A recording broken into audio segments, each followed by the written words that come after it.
Hey all నమస్తే అందరికీ. So ఇది డే 2 వ్లాగ్ కంటిన్యూషన్ అండి. అండ్ దుబాయ్ నుంచి ఓమాన్ బార్డర్ క్రాస్ చేసి ఎక్కడికి వెళ్తున్నామంటే దుబాయ్ టు హత్తా అనమాట. హత్తా మౌంటైన్స్ అండ్ డ్యామ్స్ అన్నీ చాలా బాగుంటాయి హత్తాలో. సో దుబాయ్ నుంచి హత్తాకి మాకు 2.5 3 hours జర్నీ ఇది. సో ఆన్ ద వేలో ఇక్కడ చూడండి అందరూ రోడ్ ట్రిప్స్ ఇట్లా బైక్స్ మీద బాగా వెళ్తూ ఉంటారు. ఇక్కడ చూస్తుంటే వీళ్ళని తెలుస్తుంది అసలు టీనేజర్స్ నుంచి 70s వరకు అసలు ఏజ్ డిఫరెన్స్ ఏమీ లేకుండా రోడ్ ట్రిప్స్కి వెళ్ళడం వీళ్ళకి బాగా నచ్చుతుంది. అదే కాకుండా ఇక్కడ బైక్స్, కార్స్ ఇలా వెహికల్స్ అన్నీ చాలా డిఫరెంట్గా ఉన్నాయి. అసలు మన ఇండియాలో ఎప్పుడు ఇలా చూడని కూడా లేదు.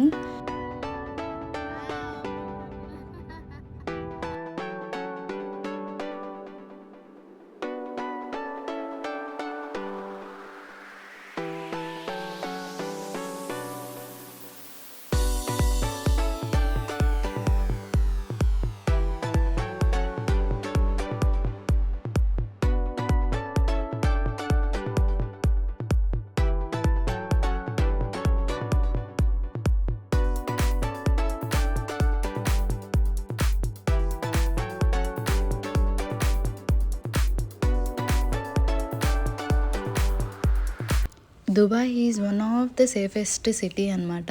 సో యూఏఈ మొత్తమే కాదు ఇంకా అన్ని కంట్రీస్తో పోలిస్తే చాలా సేఫ్ ఇక్కడ. ఎందుకంటే ఇక్కడ లా అంత స్ట్రిక్ట్గా ఉంటుంది. అమ్మాయిలు కూడా మనం ఇండియాలో చాలా భయపడతాము. 10 క్రాస్ అయిందంటే ఇంకా వర్క్ ప్లేస్ నుంచి రావడానికి వెళ్ళడానికి ఎక్కడికి వెళ్ళడానికి ఉండదు, అంత టెన్షన్ పడతాము. బట్ దుబాయ్ అస్సలు టెన్షన్ పడాల్సిన అవసరమే లేదు.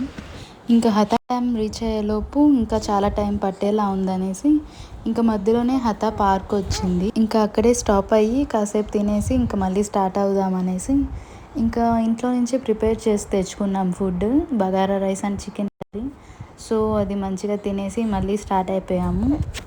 హతా స్టార్ట్ అయినప్పటి నుంచి బ్యూటిఫుల్ మౌంటైన్స్ చూడండి ఎంత బాగున్నాయో. చిన్నప్పుడు మన స్కూల్ నోట్బుక్స్ మీద పిక్చర్స్ లాగా అండ్ ఫోన్లో వాల్పేపర్స్ లాగా అనిపించింది. చూడడానికి ఎంత బాగుందో అసలు.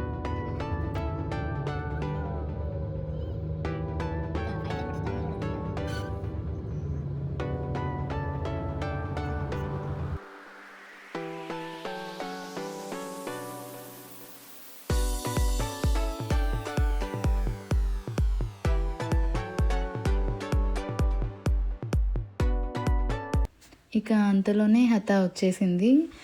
ఇక హతా మౌంటైన్స్ మధ్యలో ఈ సైన్ చూడండి హతా అని. ఇది చూస్తుంటే మీకు ఏదన్నా గుర్తొచ్చిందా? ఒకవేళ గుర్తొస్తే కామెంట్ చేయండి.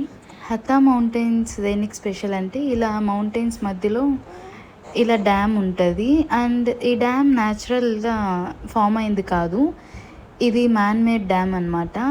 అయినా చూడ్డానికి చాలా బాగుంది కదండి ఇలా మౌంటైన్స్ మధ్యలో డ్యామ్ క్రియేట్ చేయడం. అసలు ఆ ఐడియాకి చాలా గ్రేట్, అసలు ఎంత బాగుందో.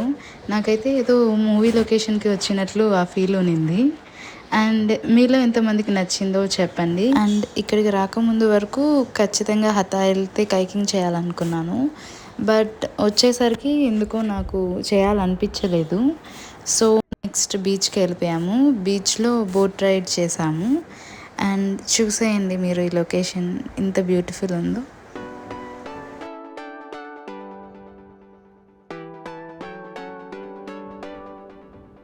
ఇంత డెజర్ట్ ఏరియాలో ఇంత పెద్ద మౌంటైన్స్ మధ్య లేని వాటర్ని తీసుకొచ్చి ఒక డ్యామ్లా క్రియేట్ చేశారు.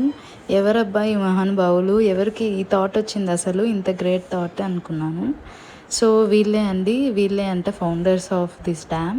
అందుకే వాళ్ళ పిక్చర్స్ అంతా పెద్దగా పెయింట్ చేయించున్నారు ఇక్కడ. That's it for this video అండి. నెక్స్ట్ పార్ట్లో దీని కంటిన్యూషన్ హత్తా టు ఖోర్ ఫఖాన్కి వెళ్తున్నాము. సో హత్తా నుంచి షార్జాకి ఎంత డిస్టెన్స్, అక్కడ ఏముంటుంది అండ్ బీచ్ ఎవ్రీథింగ్ చూపిస్తాను. ఇలాంటి వీడియోస్ మీకు నచ్చినట్లయితే ఇంకా మరెన్నో వీడియోస్ కోసం ప్లీజ్ సబ్స్క్రైబ్ మై ఛానల్.